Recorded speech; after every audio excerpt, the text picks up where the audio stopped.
Good morning everyone. कैसे आप लोग? बढ़िया। कल के सेट में जो हम लोगों ने सेट लगाया था उसका रिवीजन हुआ?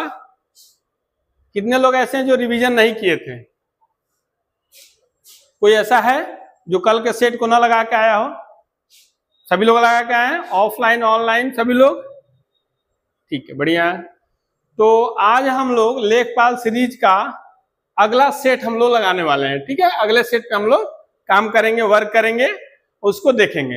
हमें लग रहा है शायद आज 15 या 16 होगा। तो सेट नंबर 16 आज हम लोग लेखपाल सीरीज का अगला सेट लगाएंगे। अभी तक के लगभग 15-16 जो भी सेट हुए होंगे आप लोग देख लीजिएगा। उस 15-16 सेट में किसी को कोई एक भी ऐसा क्वेश्चन मिला हो जो दिक्कत पैदा कर रहा हो, जो ये लग रहा हो कि ये क्या है, कैसे आ गया, कहाँ से आ गया, कैसे बनेगा, इसको तो कहीं मिल ही नहीं रहा है, या ये हमें लग रहा है कि इंपॉर्टेंट नहीं है, ऐसा कुछ किसी को भी? ऑफलाइन वाले, ऑनलाइन वाले बता दीजिएगा भाई, हाथ तो उठा दीजिएगा, इशारा कर दीजिएगा। मुझे लग रहा है ऐसा नहीं है। अमूमन जो क्वेश्चन मिले हैं सभी को क्वेश्चन समझ में आए हैं। ठीक है, तो उम्मीद मैं भी यही करता हूं कि आप लोगों को समझ में आया होगा, आप लोग रिवीजन किए होंगे। क्वेश्चन डे बाय डे तैयार हो रहा है, मटेरियल आपके पास ठीक ठाक पहुंच रहा है। ठीक है, तो आइए हम लोग फिर से अपने नए सेट पे चलते हैं। आज का जो सेट है उसका पहला क्वेश्चन हम लोग देखते हैं। ठीक है, आज के सेट का लेखपाल सीरीज का सेट नंबर 16, 15 या जो भी होगा उसका आज हम लोग पहला क्वेश्चन देखते हैं। ठीक है, आगे हम लोग पहले क्वेश्चन को हम लोग देखते हैं। तो आइए हम लोग पहले क्वेश्चन को देखते हैं। पहला क्वेश्चन क्या है? पहला क्वेश्चन कि भारत में एकल नागरिकता, सिंगल सिटीजनशिप की व्यवस्था किस देश से ली गई? भारत में एकल नागरिकता की व्यवस्था किस देश से ली गई? हम पहले भी बताया था आपको कि जब संविधान हम लोगों का बना, हम लोग के संविधानविद लोग, विद्वान लोग बहुत सारी चीजों को, जो अच्छी चीजें थी वो विदेशों से ग्रहण किए, विदेश के कई देशों से उसे लिया गया। ठीक है, तो उसमें कई चीज ऐसी थी जो हमारे काम लायक थी, हम ले लिए, जो चीज हमारे काम लायक नहीं था वो हमें छोड़ना पड़ा, उसको हम नहीं लिए। उसी में एक भारत में एकल नागरिकता की व्यवस्था किस देश से ली गई? ऑप्शन ए है आपके पास अमेरिका, ऑप्शन बी है ब्रिटेन, ऑप्शन सी है कनाडा, ऑप्शन डी है ऑस्ट्रेलिया। इसका सही उत्तर है ब्रिटेन, ऑप्शन बी, उत्तर बी। ठीक है, ब्रिटेन से क्या लिया गया? एकल नागरिकता, सिंगल सिटीजनशिप की व्यवस्था ली गई। मतलब भारत में एकल नागरिकता की व्यवस्था है। ऐसा नहीं है कि भारत में केंद्र स्तर पे अलग नागरिकता है और राज्य स्तर पे अलग नागरिकता, ऐसा नहीं है। जबकि यूएस में कई जगह 3 नागरिकता होती है, सेंट्रल में अलग, स्टेट में अलग और लोकल बॉडीज में अलग, ऐसा नहीं है। भारत में चाहे केंद्र में, राज्य में या फिर पंचायती स्तर पे सभी जगह एक ही नागरिक को एक वोट देने का अधिकार है, एकल नागरिकता की व्यवस्था है। मतलब हम भारत में एक नागरिक, सिंगल नागरिक है। जबकि यूएस में क्या है? राज्य का अलग होगा और देश का अलग नागरिक होगा। ठीक है, लेकिन हमारे यहाँ नहीं है। व्याख्या देते हैं, भारत में एकल नागरिकता की अवधारणा ब्रिटेन से ली गई है, जहां पूरे देश के लिए एक ही नागरिकता होती है, एक ही नागरिक होता है। ठीक है, सही बात है।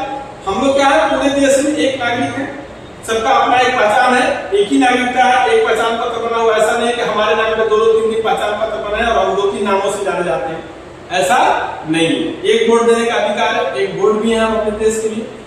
कई ऐसे देश हैं जहां अलग अलग नागरिकताएं मिलती हैं। ठीक है, कोई दिक्कत? आइए अगला प्रश्न देखते हैं।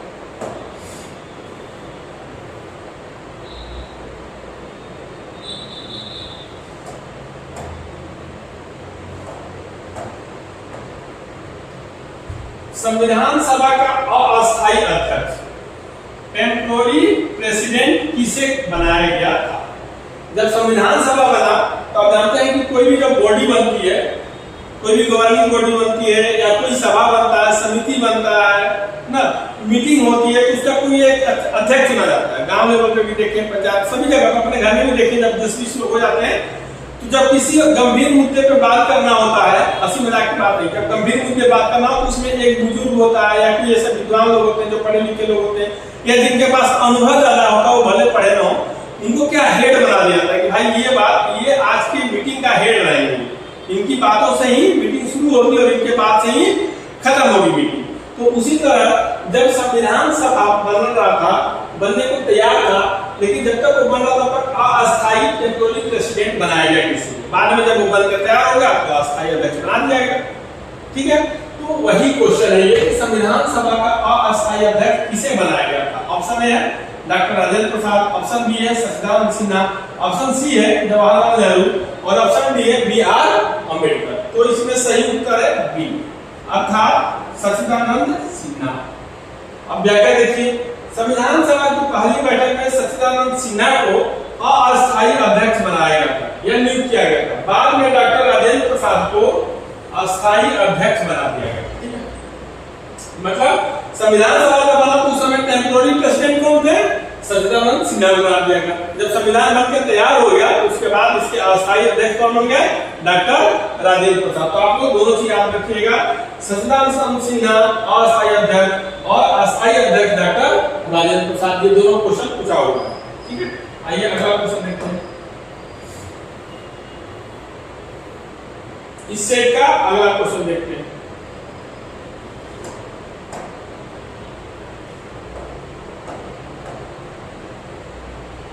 सती प्रथा, हिस्ट्री से ये क्वेश्चन है, इतिहास से, सती प्रथा के उन्मूलन का श्रेय किसे दिया? भारत में आप जानते होंगे, इतिहास पढ़े होंगे कि भारत में बहुत बड़ी एक कुरीति थी ना, अच्छी चीज नहीं थी, सती प्रथा। इसमें क्या होता था? इसमें मान लीजिए जिस महिला का पति चाहे युद्ध में मर गया हो, मारा गया हो, कोई बीमारी से मर गया हो, या किसी भी कारण से अगर वो मर जाता है युवा अवस्था में, मतलब एक समय की युवा अवस्था में 40-45 साल के अंदर में अगर वो मर जाता है तो क्या करती थी? उसका जीवन इतना दिक्कत रहता था, इतना मतलब क्लिष्ट रहता था, इतना कठिन जीवन होता था बिताना कि वो क्या हो जाती थी? सती हो जाती। इसका 2-3 रीजन था, 2-3 कारण था। एक तो मान लीजिए युद्ध हो गया, तो जो आक्रमण करेंगे, आक्रमणकारी से बचने के लिए, क्योंकि अगर मान लीजिए लखनऊ है और लखनऊ में अगर कोई विदेशी या कोई भी बगल, उस समय का राज्य व्यवस्था था तो बगल का राज्य, मान लीजिए अगर कोई कानपुर एक अपना राज्य हो और लखनऊ अलग राज्य हो, दोनों का राजा अलग होगा। अब कानपुर का राजा अगर लखनऊ के राज्य पे अटैक कर देता, लखनऊ पे अटैक कर दिया और यहाँ का राजा पराजित हो गया, तो क्या करेगा? यहाँ के जितने नागरिक हैं उसके गुलाम हो जाएंगे। जब नागरिक गुलाम हो जाएंगे तो पुरुषों से तो कई क्या करते थे? तो महिलाओं को प्रताड़ित करते थे।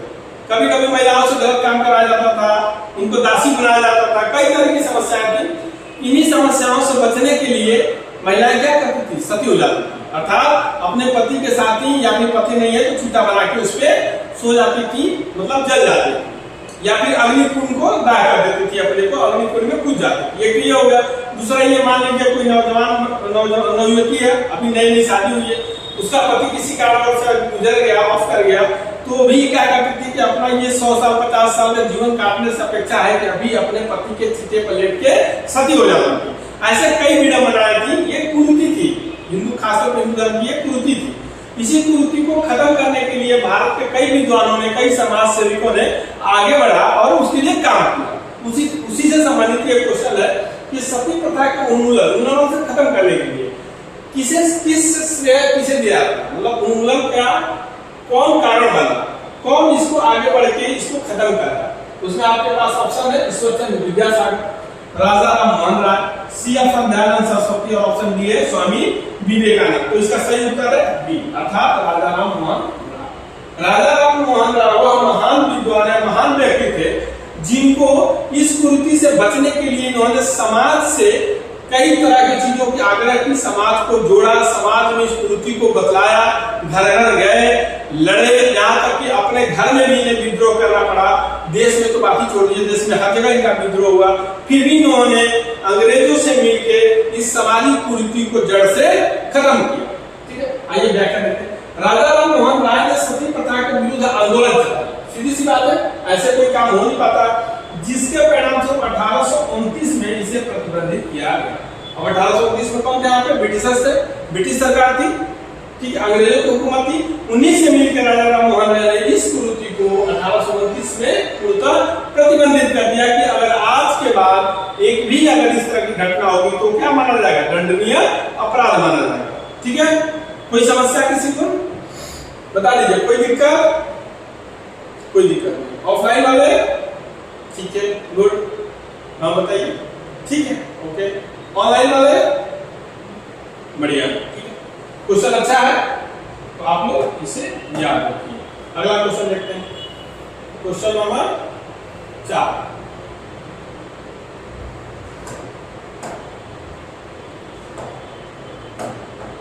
क्वेश्चन नंबर 4 क्या है कि vernacular press act, vernacular press act किस वायसराय के समय में पारित हुआ था?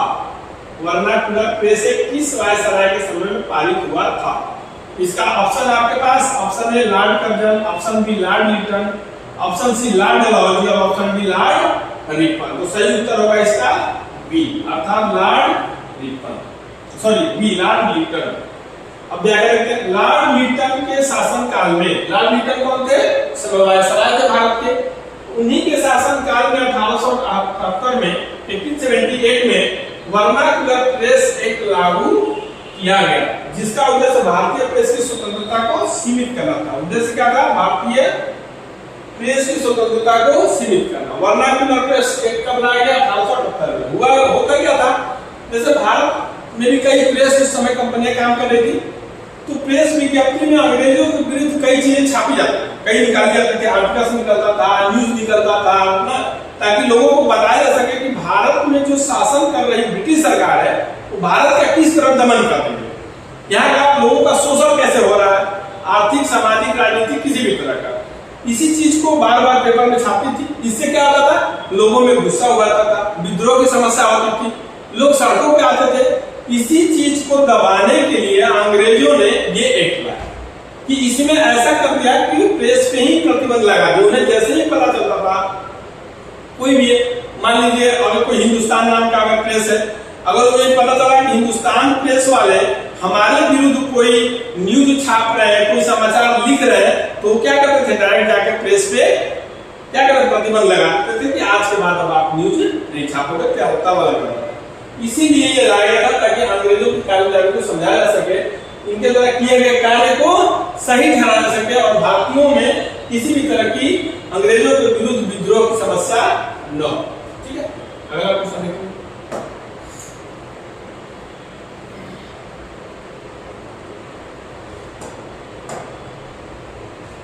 अगला क्वेश्चन, साइलेंट वैली राष्ट्रीय उद्यान किस राज्य में? साइलेंट वैली राष्ट्रीय उद्यान किस राज्य में? ऑप्शन ए है कर्नाटक, ऑप्शन बी है केरल, ऑप्शन सी है तमिलनाडु और ऑप्शन डी है आंध्र प्रदेश। तो इसका सही उत्तर है बी, अर्थात केरल। केरल में ही साइलेंट वैली राष्ट्रीय उद्यान स्थित है। व्याख्या देखिए, साइलेंट वैली राष्ट्रीय उद्यान केरल राज्य में स्थित है और यह अपनी जैव विविधता, बायोडायवर्सिटी के लिए प्रसिद्ध है। मतलब यहाँ पे कई तरह के, इस उद्यान में कई तरह के जीव जंतु, पेड़ पौधे, बहुत सारी चीजें आपको देखने को मिलेगी। जब कभी आपको मौका मिले तो जाके जरूर घुमाइएगा। ये सब चीजें क्या है? भारत के धरोहर है, इन्हें दिखना चाहिए। आगे अगला क्वेश्चन,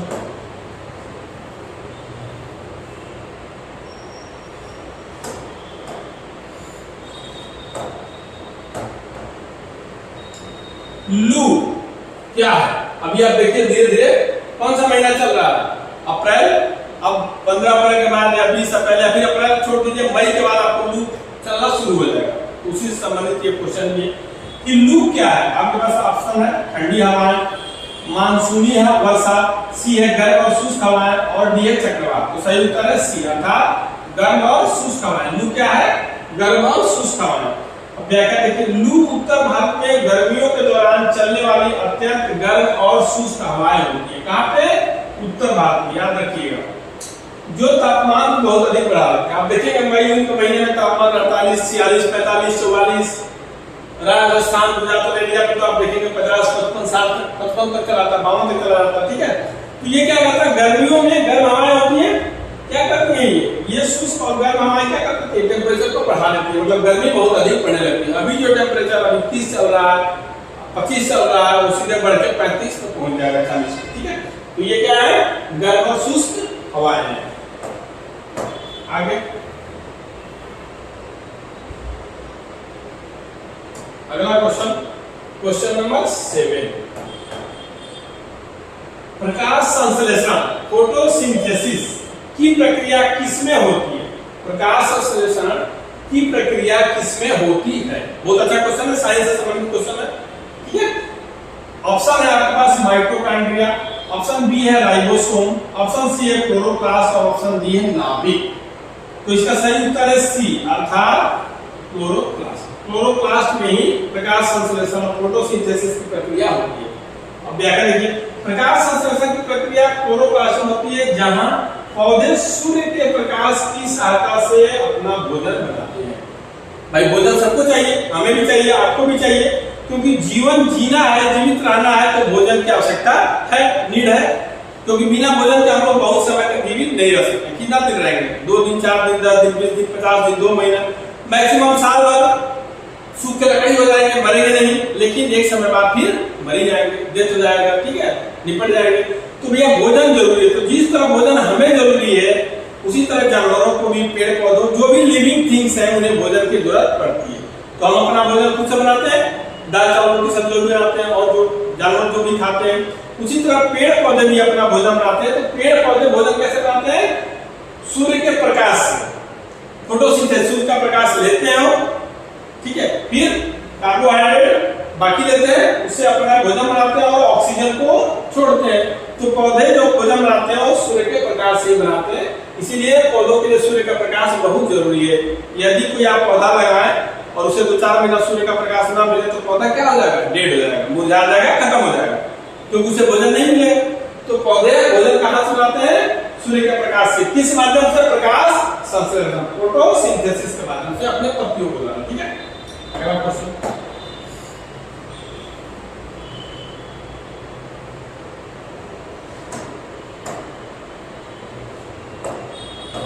अगला क्वेश्चन देखिए, भारत में मौद्रिक नीति, मॉनेटरी पॉलिसी किसके द्वारा नियंत्रित की जाती है? भारत में जो मॉनेटरी पॉलिसी है, ठीक है, वो किसके द्वारा नियंत्रित की जाती है? पहला ऑप्शन है वित्त मंत्रालय, ऑप्शन बी है योजना आयोग, ऑप्शन सी है भारतीय रिजर्व बैंक आरबीआई, और ऑप्शन डी है नीति आयोग। इसका सही उत्तर है आरबीआई, अर्थात उत्तर सी भारतीय रिजर्व बैंक। अब व्याख्या देखिए, भारतीय रिजर्व बैंक देश की मौद्रिक नीति निर्धारण करता है जिसका उद्देश्य महंगाई को नियंत्रित करना और आर्थिक स्थिरता बनाए रखना। ठीक है, आरबीआई क्या करता है? मौद्रिक नीति, जैसे ही मौद्रिक नीति गड़बड़ होती है भारत में, क्या करता है? वो रेपो रेट बढ़ाएगा, रेपो रेट घटाएगा, और भी जो चीजें हैं उसको बढ़ाएगा, बैंकों से जो ऋण वाली है उसको कम करेगा, ज्यादा करेगा। तो इस कई चीजें हैं उसमें, उसको ये नियंत्रित करता है ताकि क्या कर सके? महंगाई को, जो महंगाई है उसको नियंत्रित कर सके, और फिर क्या करें? आर्थिक स्थिरता बनी रहे। ऐसा नहीं कि अफरा तफरी मच जाए और लोगों में पैनिक की स्थिति हो जाए, ऐसा नहीं कर। जैसे ही महंगाई बढ़ेगी और रेपो रेट बढ़ा देगा, एसएलआर बढ़ा देगा, सीआरआर बढ़ा देगा, इस तरह की चीजों को करते रहता है, घटा देगा, जिससे कि स्थिरता बनी रहे, लोग पैनिक ना हो, लोगों की समस्या। ठीक है, तो मौद्रिक नीति किसके द्वारा नियंत्रित की है? भारतीय रिजर्व बैंक द्वारा, आरबीआई द्वारा, जो भारत का सबसे बड़ा बैंक है।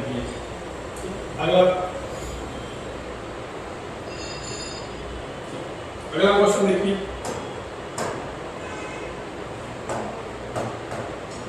अगला क्वेश्चन है कि हाल ही में भारत रत्न 2024 से किसे सम्मानित किया गया? उसके बाद अभी भारत 2024 और भारत रत्न नहीं दिया गया किसी को। हाल ही में भारत रत्न 2024 से किसे सम्मानित किया गया? ऑप्शन ए है रतन टाटा, ऑप्शन बी है राजकीय अडवाणी, ऑप्शन सी है सचिन तेंदुलकर, और ऑप्शन डी है अमिताभ बच्चन। इसका सही उत्तर है बी अर्थात लालकृष्ण आडवाणी। इसके अलावा भी और लोगों को दिया गया था इस ऑप्शन में, आपको लालकृष्ण आडवाणी जी है इसलिए उनको सही उत्तर माना गया। व्याख्या करिए, लालकृष्ण आडवाणी को 2024 में भारत रत्न से सम्मानित किया गया, जो भारत का सर्वोच्च नागरिक सम्मान, मतलब भारत रत्न से भारत का, ये क्या है? भारत रत्न भारत का सर्वोच्च नागरिक सम्मान, सैनिक नहीं, नागरिक। इससे बड़ा सम्मान किसी को नहीं मिल सकता, ये बड़ा सम्मान है, सबसे बड़ा सम्मान। इसे दिया गया लालकृष्ण आडवाणी जी को कब? 2024 में। अभी उसके बाद भारत रत्न नहीं दिया गया, उस समय 4-5 लोगों को दिया गया था। ठीक है, एक बार आप लोग भी थोड़ा मेहनत करिएगा, बताने को तो हम भी बता देंगे, लेकिन आप लोग भी थोड़ा मेहनत करिएगा कि लालकृष्ण आडवाणी जी के अलावा और किसे भारत रत्न से 2024 में सम्मानित किया गया था? लगभग 3-4 लोगों को दिया गया, कौन कौन थे? तो आप लोग ये करके आइएगा और हमें बताइएगा, हो सकता है हमें ना पता हो, और यदि पता है तो अच्छी बात है। तो आप लोग भी थोड़ा मेहनत करिए और मेहनत करके ये बताइएगा कि ये रत्न किसे और मिला था इनके अलावा। ठीक है, सब लोग करेंगे साथी? तुम हाँ बताओ, हाँ करके ही आना है। कल हमें ऑफिस में दिखाना है, ऑफलाइन वाले ऑनलाइन भेज देंगे, ऑफलाइन वाले ऑफिस में कल हमें दिखाएंगे। ठीक है, ओके। आइए अगला देखते हैं क्वेश्चन।